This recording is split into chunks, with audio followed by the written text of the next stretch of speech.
la manta blanca. Antul, arrodillado al costado de la cama de su abuelo, rogaba a Dios por su pronta recuperación. El viento del norte estremecía la humilde choza de madera y hacía penetrar la nieve por las hendiduras de las tablas. El solitario niño, de apenas 10 años de edad, ahora solo podía contar con la compañía de Toki, su fiel perro, que dormitaba al lado del brasero, ajeno a las angustias de su amo. Los sollozos del niño se fueron haciendo más y más espaciados, hasta que terminó por quedarse profundamente dormido. Fue un sueño, fue una realidad. Antul nunca lo supo. Vio la cabaña bañada de una suave luz al tiempo que se dejaba oír una hermosa música, que hizo al perro levantar la cabeza olfateando el aire y mover alegremente su cola. El huérfano se incorporó en el lecho, donde había estado llorando. Se restregó los ojos para terminar de despertar y entonces vio, en el centro de la pieza, a una hermosa mujer mapuche ataviada con el traje típico, la que al cabo de un momento se acercó y, tomando suavemente la cabeza del niño entre sus manos, le dijo: Antul, soy tu madre y he venido desde el más allá al ver tu desesperación. Tu abuelo está muy grave y morirá si no se le proporciona un remedio muy especial, el único que podría sanarlo. Es la esencia del llantén dorado. Es una hierba muy rara que solo crece en las riberas del lago, María, Jesús, en la cordillera de los Andes, en esta zona de Lonquimay. Hijo mío, no podré acompañarte a buscarla, pero te daré 3 consejos que te ayudarán en tu misión. No niegues tu pan a quien te lo pida en el nombre de Dios. Al darlo, aparte de hacer una buena acción, estás ganando la bendición del Todopoderoso. No te rehúsas a ayudar a quien lo necesite, y si después de brindarle tu cooperación no te lo agradece, recuerda que la buena acción es lo que vale. No sientas desprecio por el mendigo ni rechaces al enfermo. Ellos están pagando en vida su penitencia, y los hombres no son llamados a hacerles más dura su prueba. Ahora, hijo mío, debo retirarme. Mis plegarias te acompañarán siempre. Sé un niño bueno, no mientas y trata de ser justo, honrado y valiente. Debes comportarte como un hombrecito para que puedas salvar a tu abuelo. Llévate a Toki, es un buen perro, y cuando te sientas perdido y sin esperanzas, él te salvará. Por último, toma esta quila, este alfiler de plata y esta manta de lana. Te servirán en tu empresa. Pero recuerda que a contar de este momento, tienes solo 3 días para traerle a tu abuelo la hierba que le salvará la vida. Adiós, hijito querido, estaré siempre contigo. La aparición se fue esfumando en una nube brillante y la penumbra volvió al cuarto. Antul no sabía si había soñado. Pero no podía ser un sueño, el niño tenía la certeza de que su madre había ido a visitarlo. En su aflicción de huérfano pensaba en lo hermoso que habría sido contar con el apoyo de su madre en esos terribles momentos. Él tenía un vago recuerdo de sus padres, sabía que habían sido arrastrados por el río Biobío después de tratar de atravesarlo en su carreta, en el vado de Empedrado. Por eso él había crecido cerca de Lonquimay, en la montaña, junto a su abuelo, dedicado a la crianza de cabras y ovejas. El niño era feliz viviendo en su adorado bosque. Para él, respirar el helado aire de la cordillera, sentir el cristalino correr de los arroyos, el sisear del viento entre las ramas de los árboles, palpar la hierba impregnada de rocío, eran sus mayores deleites. Y en invierno, cuando la nieve tapizaba la ladera, deslizarse en el pequeño tobogán que le había fabricado su abuelo era el máximo placer. Los días domingos, junto a sus amiguitos, iba hasta el río a pescar hermosos salmones que más tarde, preparados en su casa, eran un delicioso bocado para el niño y el perro. Ahora el abuelo, su compañero de existencia, estaba enfermo, y había que hacer lo que fuera para que sanara. Antul dejó un cántaro con agua, pan y piñones cocidos al lado de la cama. Preparó su rocking provisiones para el camino. Tomó la quila, el alfiler y la manta que le entregara su madre. Cogió el machete de la montura del abuelo, con un cuero crudo amarró a Toki y enfiló por el camino que va por la ribera del Biobío en dirección a las altas cumbres cordilleranas, en busca del llantén dorado. Los pájaros con sus trinos saludaron cariñosamente al pequeño viajero. Toki corrió por la floresta, levantó varias perdices y no desdeñó la oportunidad de ladrarles a las bandurrias. Solo 3 días, había dicho la voz de su madre. Era poco tiempo para cumplir una misión que se le antojaba muy difícil. El niño caminó y caminó durante mucho tiempo. El terreno empezaba a hacerse cada momento más difícil. Densos matorrales coronados de nieve que ocultaban sus agudas espinas, le cerraban el paso. La noche con sus sombras se dejó caer en forma súbita, como sucede normalmente en la cordillera. El viento del norte avisó a Antul que la nevazón empezaría pronto. Con su machete, ahuecó un matorral entre las quilas y se refugió en su interior. Encendió fuego y tendió su manta cerca de la lumbre. El viento aullaba entre los árboles del cercano bosque, arrancando ramas y produciendo torbellinos de agua, nieve. Casi lo ahogó el humo luego de que la ventisca apagara el fuego. Los ojos de Toki, siempre vigilante, eran su única luz. Se encomendó a Dios y a su madre y, envolviéndose en su manta, se quedó profundamente dormido. En esa claridad difusa, se confundía el contorno de las cosas. Antul sabía que era muy peligroso viajar por la cordillera en esas condiciones, pero el avance de las horas lo animó a continuar su camino. Cayó, se levantó y volvió a caer. Las raspaduras y moretones no lo intimidaron. Debía seguir, era necesario regresar con la hierba mágica. Cerca del mediodía escuchó el rugido del río. Sabía que en esa zona existía una corriente muy rápida, que era utilizada para impulsar la balsa que transportaba a los viajeros a la otra ribera. Llegó al embarcadero solamente para comprobar, con desaliento, que la balsa no estaba. El río venía decrecida y, seguramente, la habían dejado al otro lado, suspendiendo momentáneamente el balseo. El cable que servía de retención a la balsa se mecía en la altura. Antul no titubeó, trepó por el poste y cogió el sillín que servía para cruzar a las personas cuando no estaba funcionando la balsa. Era una rústica armazón de madera atada a una roldana que corría por el cable. Tomó sus pertenencias y, con Toki en las rodillas, dejó correr la polea. El sillín, cogido por el viento norte, se mecía furiosamente. Las pequeñas manos del niño apenas podían sostener al perro y, a la vez, sujetar la cuerda. Un crujido siniestro se dejó oír. La débil armazón de madera cedió y el niño y su perro cayeron al río, siendo arrastrados por el torrente. El peso de la manta hundió a Antul hacia las profundidades. Creyó morir, y cuando ya perdía las esperanzas, sintió el cuerpo del perro, al cual se asió desesperadamente. Este salió a flote, remontó la corriente y dejó a su amito en la orilla.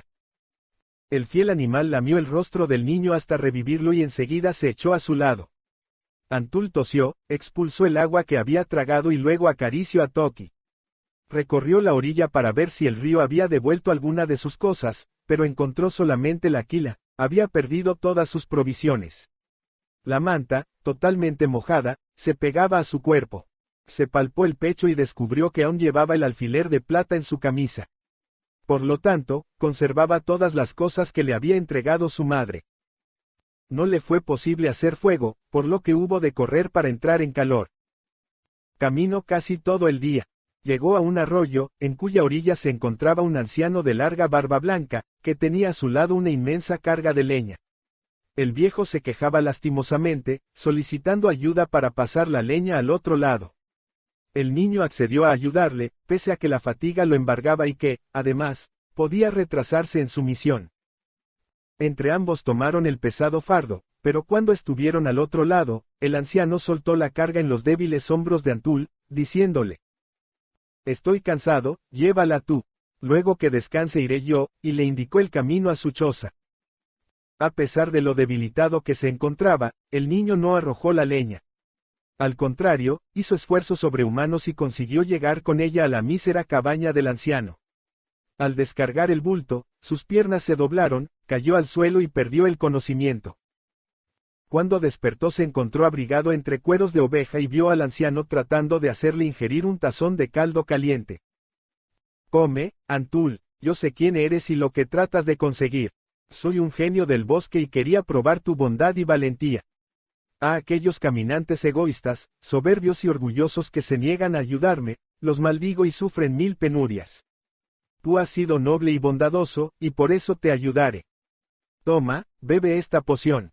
Te hará recuperar las fuerzas y durante los días que dure tu misión, no sentirás apetito ni sed».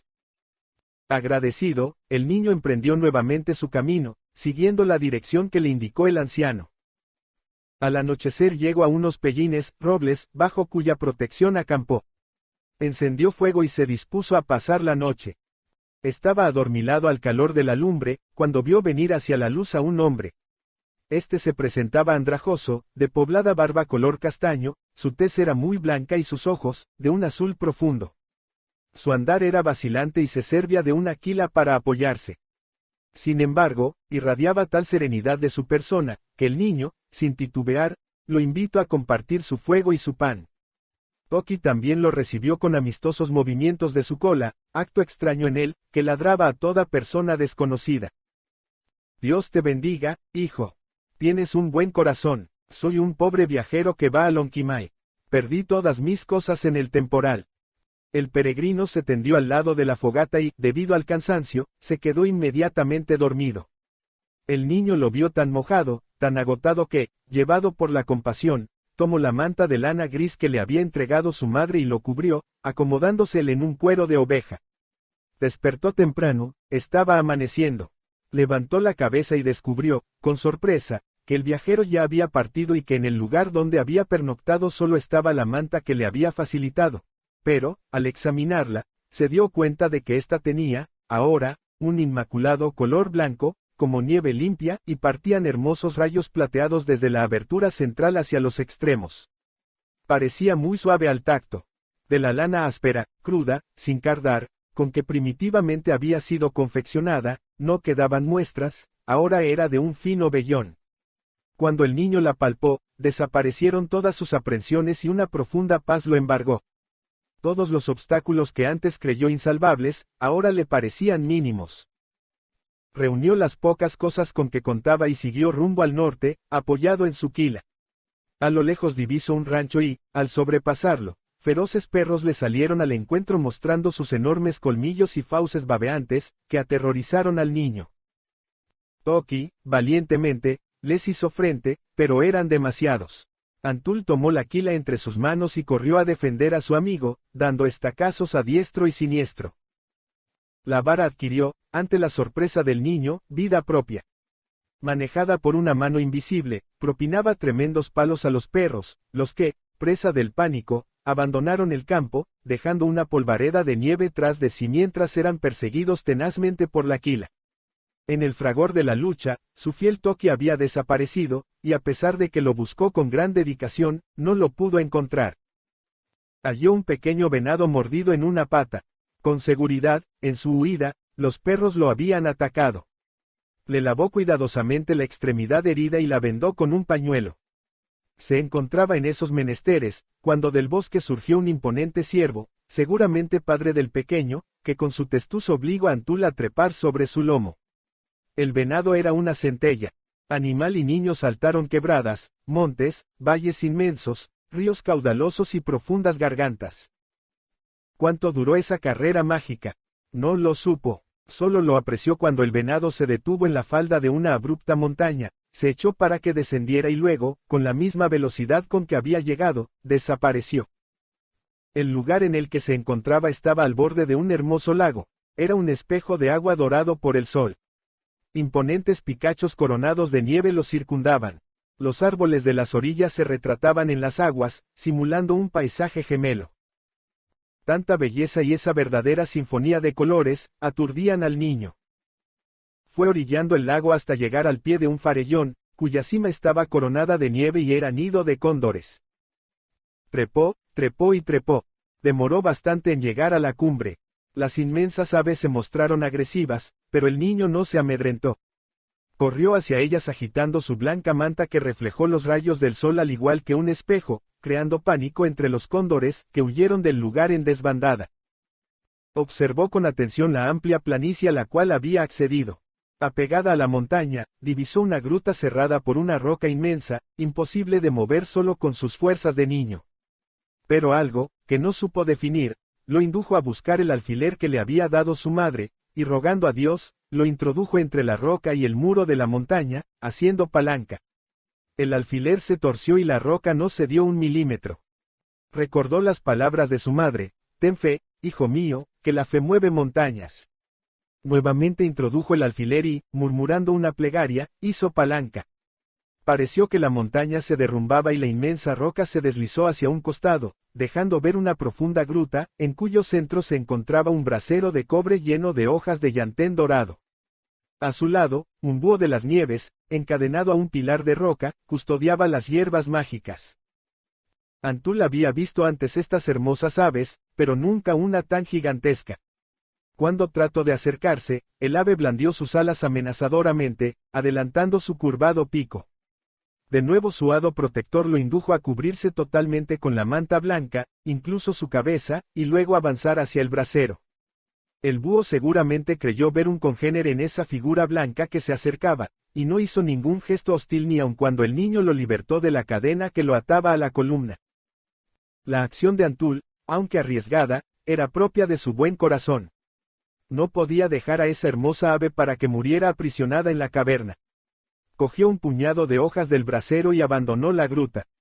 Al salir nuevamente al sol, vio al hermoso pájaro que extendía y agitaba sus largas alas, como desperezándose.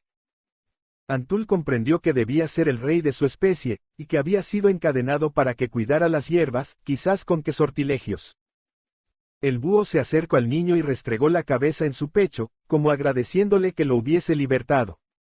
Luego se inclinó para que el muchacho trepara a su lomo y, echándose a volar en un espectacular planeo, cruzó valles y montañas, bosques y ríos, planicies y quebradas, y en breve tiempo depositó a Antul y su tesoro en la puerta de su cabaña.